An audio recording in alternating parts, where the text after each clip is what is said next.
before the world saw the piles of bodies and the ruins of war, something else was happening quietly inside Nazi Germany. Babies were being planned like weapons inside secret breeding homes. Children were ripped from their parents while mothers screamed. All of this came from a brutal Nazi program that tried to control birth itself, and the damage it caused still follows its survivors to this day. The groundwork for this program was already being built in Germany. After World War I ended in November 1918, Germany was a defeated nation. The old empire collapsed, and a new democratic government called the Weimar Republic took over. But from the start, it was weak and unstable. The Treaty of Versailles, signed in June 1919, forced Germany to accept blame for the war, give up land, limit its army to 100,000 men, and pay massive reparations. Many Germans saw this as humiliation forced on them by Britain and France. Then came the economic disaster. In 1923, hyperinflation destroyed savings. People carried money in wheelbarrows just to buy bread. Middle-class families who had worked their whole lives lost everything in months. The crisis calmed down briefly after 1924 with help from foreign loans, especially from the United States under the Dawes Plan. But the damage to public trust was already done. When the Great Depression hit in 1929 after the Wall Street crash, unemployment in Germany shot up to around 6 million by 1932. Factories closed, families struggled to eat. Anger was everywhere. Many Germans felt betrayed by politicians, by foreign powers, and by the entire system.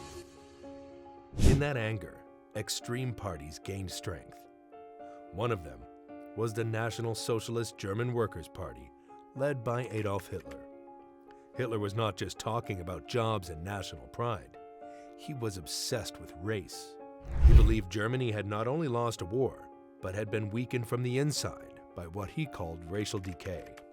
He blamed Jews, Roma, disabled people, and others who he labeled as inferior. He pushed the idea that Germany needed to protect what he described as pure Aryan blood. These ideas did not come out of nowhere. In the late 1800s and early 1900s, eugenics was already popular in parts of Europe and the United States. Scientists and politicians argued that society could improve itself by controlling who had children. Some American states had already introduced forced sterilization laws before the Nazis ever took power. In Germany, this thinking mixed with nationalism and old racial theories that ranked people based on skull shape, skin tone, and ancestry. What made the Nazi version different was how extreme and central it became. In 1923, Hitler attempted a coup in Munich called the Beer Hall Putsch. It failed, and he was arrested. While in prison in 1924, he wrote Mein Kampf. In that book, published in 1925 and 1926 in 2 volumes, he openly described his belief in racial struggle. He wrote about racial hygiene, arguing that the state must prevent what he saw as weak or sick people from reproducing. He treated reproduction like a duty to the nation, not a private matter between 2 people. In his view, the future of Germany depended on controlling who was born. By the late 1920s, Nazi racial thinkers were already discussing how to rebuild what they imagined as a strong Nordic race. They claimed that ancient Germans had been tall, blonde, blue-eyed, and dominant. They insisted this strength had been diluted by mixing with Jews and other groups. There was no real science behind these claims. Modern genetics did not support their ideas. But inside Nazi circles, these beliefs were treated as absolute truth. Party members repeated them in speeches, newspapers, and youth organizations, like the Hitler Youth, which was growing rapidly by the early 1930s. The political breakthrough came in 1932. In the July elections, the Nazi Party became the largest party in the Reichstag, with 230 seats. Though they did not have a majority, they had momentum. The old political system was collapsing under economic pressure and constant street violence between Nazi stormtroopers and communist groups. Conservative elites believed they could control Hitler if they brought him to power. On January 30th, 1933, that gamble changed history. Hitler was appointed Chancellor. Und damit den Verrat gerade am Erdgas wieder auf einer Ebene.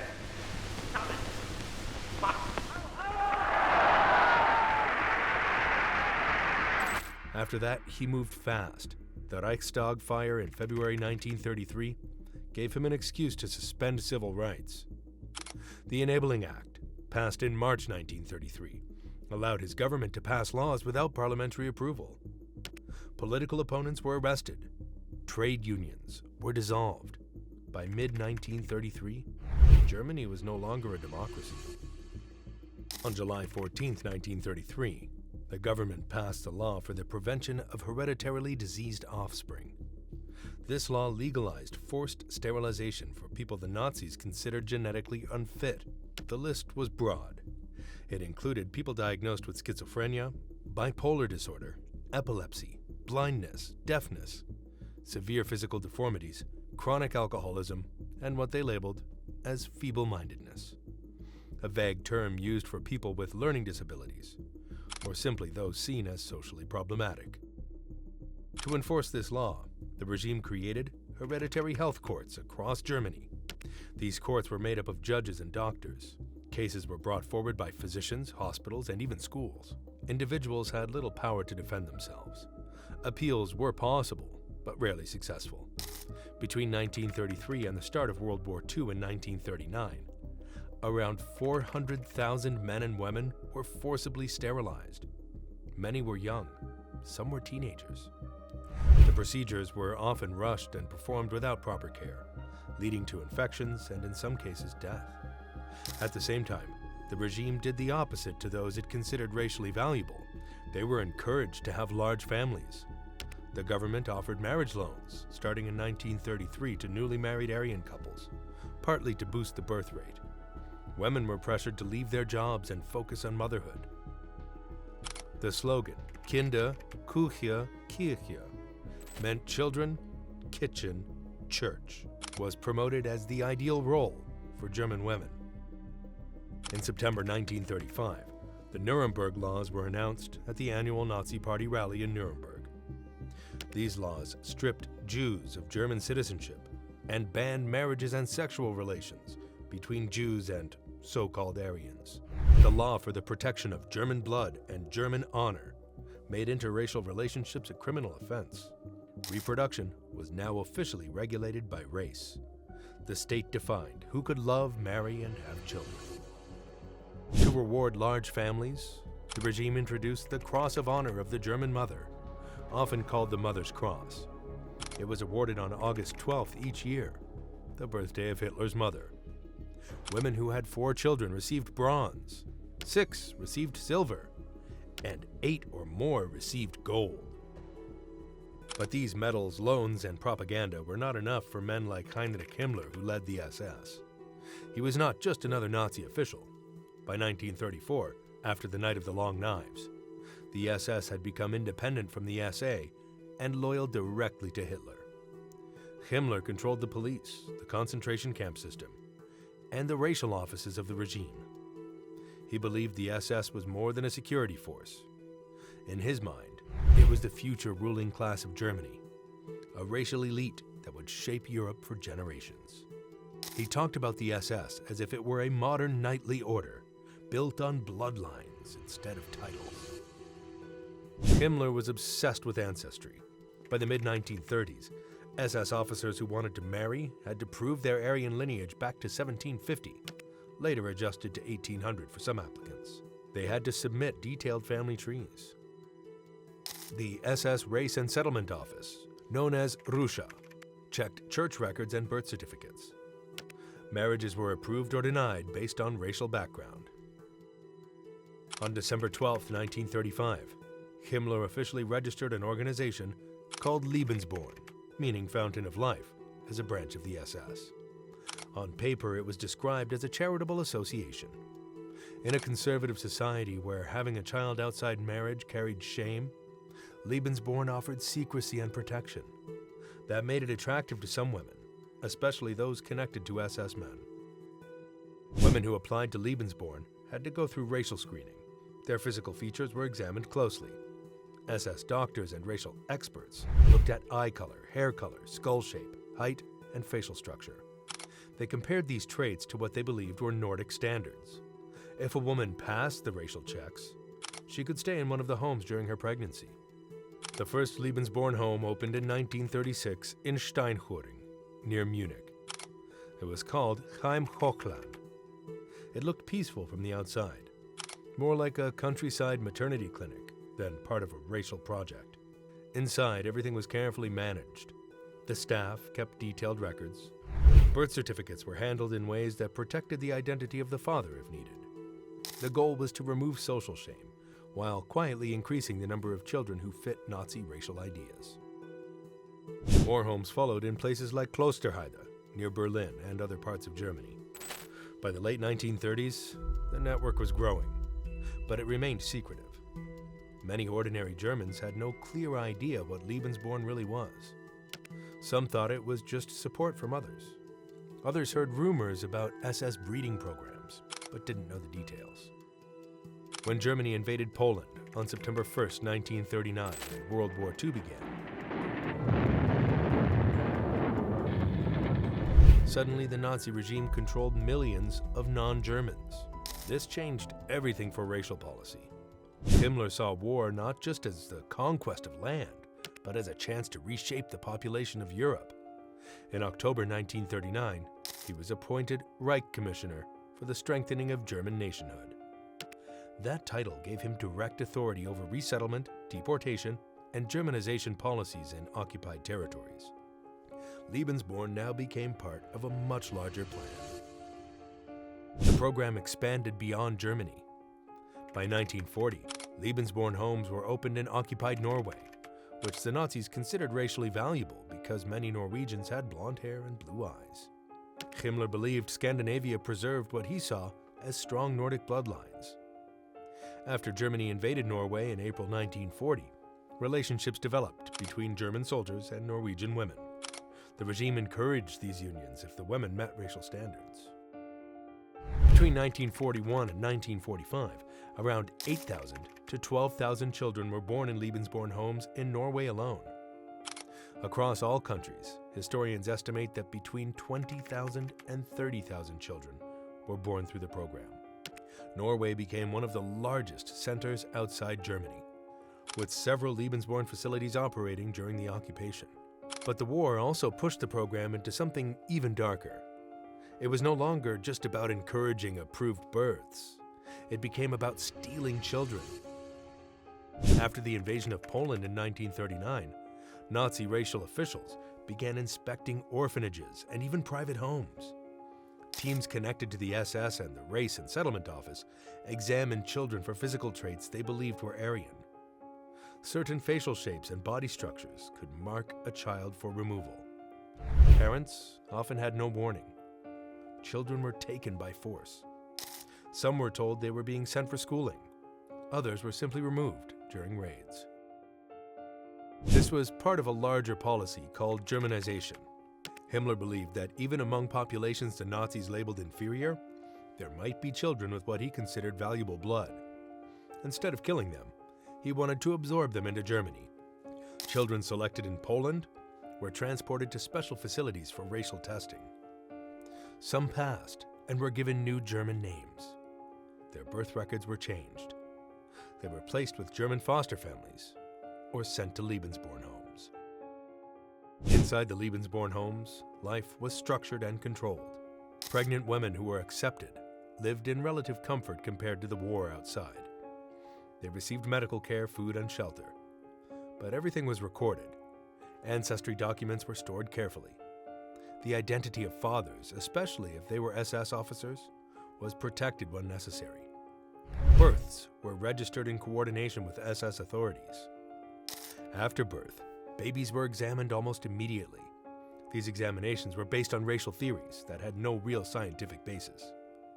But inside the system, they determined a child's future. Children who met the standards were often adopted by SS families if the mother did not keep them. If a child failed the racial test, the future became uncertain. Some were sent to regular orphanages. Historians believe that children who did not fit racial expectations were sometimes transferred to institutions where survival rates were low, especially during wartime shortages. Mothers usually stayed a few months after giving birth. Some returned home with their babies. Others signed adoption papers, especially if the father was an SS man who could not publicly acknowledge the child due to marriage or career concerns. The system made these adoptions easier and discreet. By 1942, Lebensborn had around 10 homes inside Germany and several more in occupied countries. The exact number shifted as new homes opened and others closed due to the war. The organization remained secretive. Even many Nazi Party members did not fully understand how wide the network had become. At the same time, another program showed how extreme the regime's control over life had become. In 1939, the Nazis launched the T4 euthanasia program, named after the address Tiergartenstrasse 4 in Berlin. This program targeted disabled adults and children considered life unworthy of life. Between 1939 and 1941, around 70,000 disabled people were killed in gas chambers disguised as showers. After protests, including criticism from church leaders, the official program was halted in 1941, but killings continued in other forms through starvation, lethal injections, and neglect. The connection and mindset was clear. The same government that selected certain babies for special care was killing others for being disabled. The state had placed itself in full control of birth and death. By early 1943, the mood inside the Nazi leadership had changed. In February 1943, the German 6th Army surrendered at Stalingrad. It was a massive defeat. Tens of thousands of German soldiers were killed or captured. On top of that, Allied bombing raids were destroying German cities like Hamburg and Berlin. For Heinrich Himmler, this made racial policy even more urgent. If Germany was losing men at the front, he believed the Reich needed more children who could one day become soldiers and mothers of soldiers. He did not slow down the racial programs. He pushed them harder. In occupied Poland, Yugoslavia, and parts of the Soviet Union, organized child selection intensified between 1943 and 1944. Special units from the SS and the Race and Settlement Office worked alongside local occupation authorities. They inspected orphanages, schools, and even private homes. Children were lined up and examined. The process was cold and systematic. Children as young as 2 years old were taken. Some were grabbed during raids in villages. Others were removed from orphanages without explanation. Parents who resisted were often arrested on the spot. Many were sent to concentration camps, such as Auschwitz or Ravensbrück. One of the main centers for sorting Polish children was in the city the Germans renamed Litzmannstadt, known today as Łódź. There, children went through racial evaluation. Those who passed were marked for Germanization. Those who failed were often sent to forced labor camps or returned under harsh conditions. Children selected for Germanization were transported to Germany or to Lebensborn facilities in occupied territories. Many were told their biological parents were dead. They were forbidden to speak Polish, Russian, or any other native language. If they did, they were punished. Estimates range from 50,000 to more than 200,000 taken from Poland alone between 1939 and 1945. When adding children from other parts of Eastern Europe, that total number grows even higher. By 1944, this was no longer just about helping unmarried German mothers or encouraging SS births. It had turned into a massive state-run child abduction system tied directly to occupation policy. The deeper Germany pushed into Eastern Europe, the more children were screened, classified, and taken. But while Himmler was trying to build a racial future, the military situation was collapsing. In June 1944, Allied forces landed in Normandy on D-Day. A new front opened in the west. At the same time, the Red Army pushed harder from the east after victories at Kursk and beyond. In early 1945, the war reached German soil. Soviet troops entered eastern Germany, capturing cities one by one. American and British forces crossed the Rhine from the west. Bombing raids had already reduced many cities to rubble. The Nazi government was in chaos. Lebensborn homes were not immune. As front lines moved closer, many facilities were evacuated or abandoned. In some locations, staff burned records to hide evidence of kidnappings and racial classification. Files containing ancestry charts, adoption details, and child evaluations were destroyed. Officials tried to disappear into the collapsing Reich, blending into civilian life. On May 7, 1945, Germany surrendered unconditionally. The Third Reich was finished, but the work of uncovering what it had done was just beginning. Allied investigators began collecting documents from SS offices and racial agencies. Lebensborn quickly drew attention because of its connection to kidnapping and forced Germanization. At the Nuremberg trials, the focus first fell on top leaders, but later trials examined specific SS branches. In 1947, during what became known as the Russia trial, several officials linked to the SS Race and Settlement Office and Lebensborn were charged. The court examined evidence of child abduction, racial screening, and forced adoption. The tribunal concluded that Lebensborn had played a role in kidnapping and Germanizing foreign children. However, not all defendants were convicted of major war crimes. Some were acquitted due to lack of clear documentation or direct proof tying them to specific acts. The destruction of records made it difficult to establish full responsibility in every case. Because many files had been burned or lost during the final months of the war, the complete scale of the program remained unclear for years. Historians had to rely on surviving documents, testimonies, and post-war investigations to piece together what happened. Children, however, were living proof. In Norway, children born to German soldiers and Norwegian women faced harsh treatment after the occupation ended. They were called Tyskerbarn, meaning German children. Many were bullied in school. Some were placed in mental institutions or foster homes. Mothers were shamed and sometimes punished socially for relationships with German soldiers. In Poland and other Eastern European countries, families searched desperately for sons and daughters who had vanished during the war. Some were located through Red Cross efforts and returned. Others could not be traced because their names and identities had been changed. Reunions, when they happened, were emotional but complicated. Children raised as Germans often struggled to reconnect with families they didn't remember. For thousands, the war didn't end in 1945. The psychological damage continued.